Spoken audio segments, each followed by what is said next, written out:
जय श्री राधे दोस्तों, केपी की वाणी चैनल में आपका स्वागत है। रोजाना राशिफल से संबंधित सभी प्रकार की जानकारी पाने के लिए हमारे चैनल केपी की वाणी को जरूर सब्सक्राइब करें। अगर आपके जीवन में सेहत, रोजगार, कारोबार, परिवार, दाम्पत्य जीवन, प्रेम संबंध को लेकर कोई भी परेशानी है तो हमें मैसेज के जरिए जरूर बताएं। आपकी जरूर मदद की जाएगी। दोस्तों, आपको बताना चाहता हूं कि अब आप हमसे कुंडली भी बनवा सकते हैं। इसमें आपको सभी जानकारी दी जाएगी, साथ ही दोष निवारण के उपाय भी बताए जाएंगे।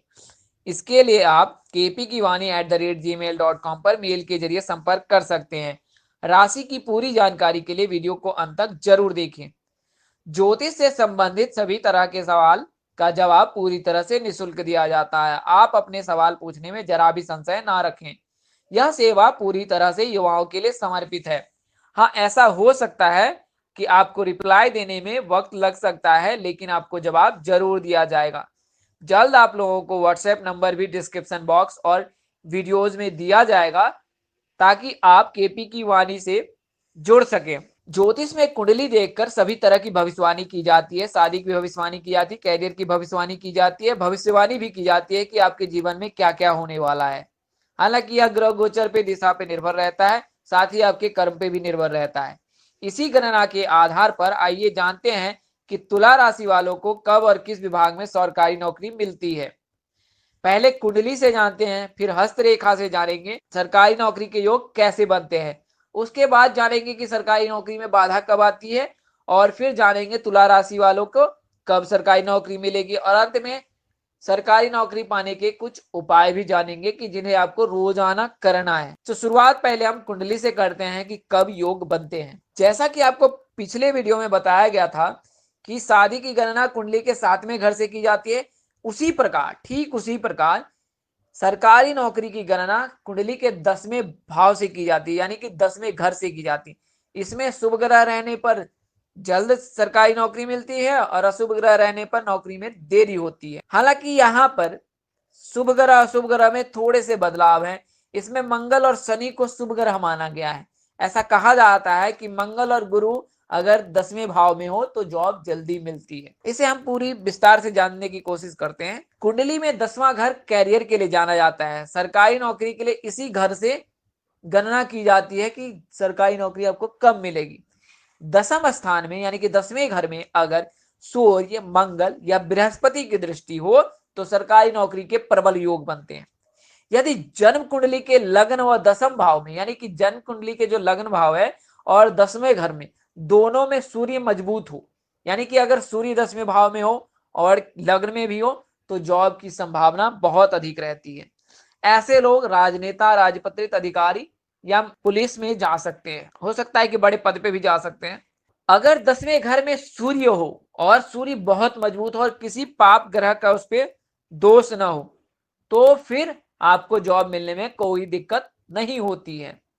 यदि 10वें भाव में सूर्य, मंगल या बृहस्पति हो और किसी पाप ग्रह की दृष्टि नहीं है तो सरकारी नौकरी मिलने के योग अधिक होते हैं। अगर सूर्य, मंगल या बृहस्पति है और कोई पाप ग्रह उसकी दृष्टि है तो नौकरी में आपको देरी हो सकती है। पाप ग्रह राहु, केतु को कहा जाता है। उनकी दृष्टि नहीं होनी चाहिए 10वें भाव में। अगर 10वें भाव में राहु, केतु है तो जॉब बिल्कुल नहीं मिलेगी। इसके लिए आप अपने कैरियर को बदलने की कोशिश करें, अन्यथा राहु केतु दोष निवारण जरूर करें। जब कुंडली में सूर्य और चंद्रमा एक साथ हो तो जॉब जरूर मिलती है। जब शनि की स्थिति मजबूत हो और शनि की ढैया चल रही हो, 7.5 चल रही हो तो जॉब के योग बनते हैं। अगर जातक का लग्न मेष, मिथुन, सिंह, वृश्चिक, वृष या तुला है तो ऐसे में शनि और गुरु का एक दूसरे से केंद्र में त्रिकोण बनाना सरकारी नौकरी के योग है। केंद्र में अगर चंद्रमा बृहस्पति हो और चंद्रमा मंगल हो तो सरकारी नौकरी की संभावना अधिक रहती है। कुंडली के 10वें घर में एक से अधिक शुभ ग्रहों के प्रभाव रहने से भी जॉब के योग बनते हैं। अगर एक से अधिक बुरे यानी कि अशुभ ग्रह है तो जॉब की संभावनाएं उतनी ही मुश्किल हो जाती है।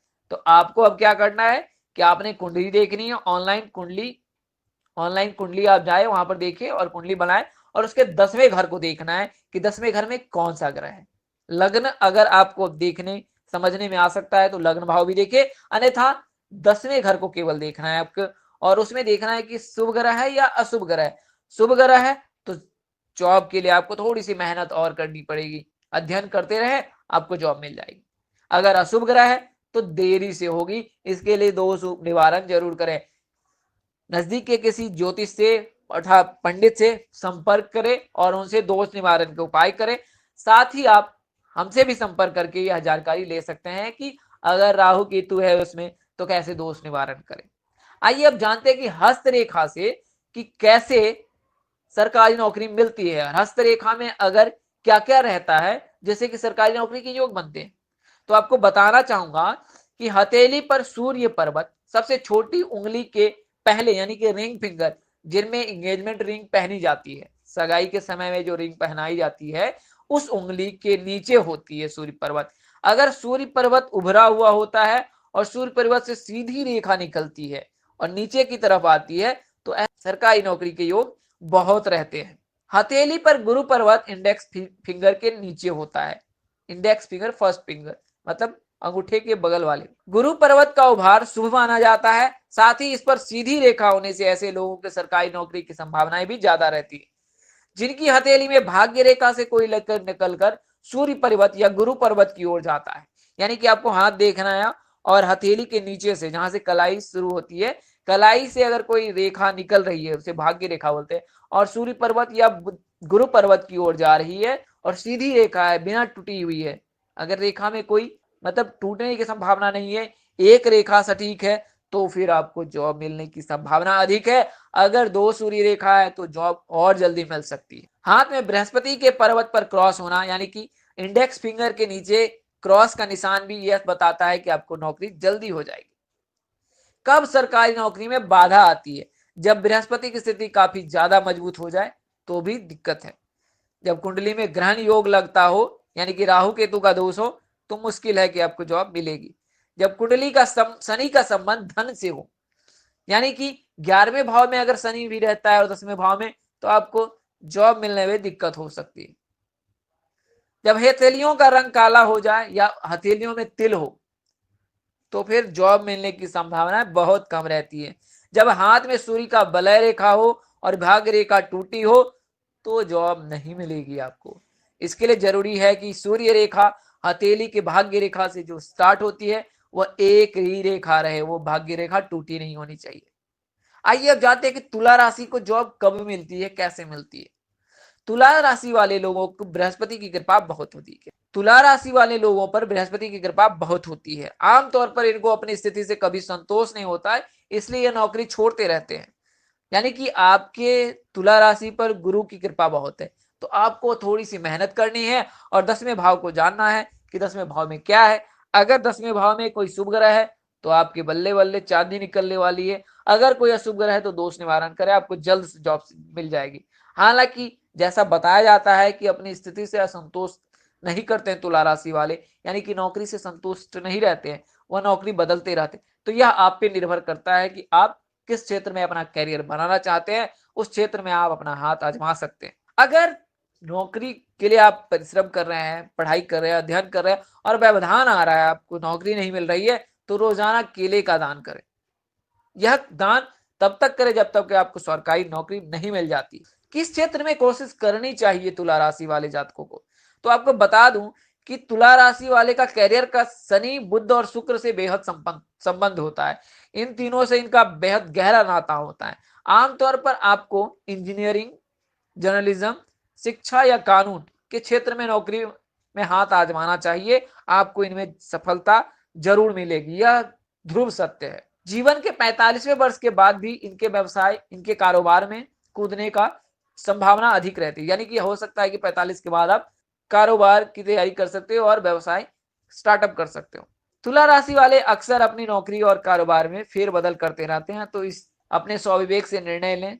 साथ ही तुला राशि वाले का मंगल का आंशिक दोष होता है, तो गुस्से पर कंट्रोल करें और स्थिर रहें, डेडिकेटेड रहें, आपको जॉब जरूर मिलेगी। कुछ उपाय बताने जा रहा हूं जिसे आप रोजाना करें। तो ऐसे हम में से बहुत सारे जातक है जिन्हें पता नहीं होता है कि क्या करना चाहिए और अब मेहनत करते रहते हैं, तो किस्मत बनाने के लिए इन उपायों को जरूर करें। इन उपायों को करने से सरकारी नौकरी की संभावनाएं बढ़ जाती है।